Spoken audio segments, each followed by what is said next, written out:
Di Maria নেই, মেসিও থাকবেন না, তবে তাদের জায়গায় এসেছে আলভারেজ, আলবাদা ও সিমিওনদের মতো এক ঝাঁক তরুণ তারকা। তারা আর্জেন্টিনাকে নতুন দিনের স্বপ্ন দেখাচ্ছে। ডিফেন্ডার থেকে উইঙ্গার কিংবা মিডফিল্ডার, সব পজিশনে এখন আর্জেন্টিনার বিকল্প আছে। কেউ চোটে পড়লেও তাই কোচ লিওনেল স্কালোনিকে খুব দুশ্চিন্তায় পড়তে হয় না। আর্জেন্টিনার আগামী দিনের তারকাদের সম্পর্কে জেনে নেওয়া যাক।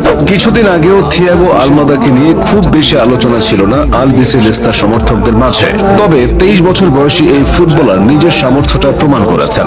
বল পায়ে জোরালো শট যেমন নিতে পারেন, তেমনি ড্রিবলিংও তিনি দুর্দান্ত। আলমাদার বিশেষ গুণটা হলো অ্যাটাকিং মিডফিল্ডার হয়েও তিনি উইঙ্গার হিসেবে খেলতে পারেন, আবার চাইলে তাকে অন্য ভূমিকাতেও খেলানো যায়।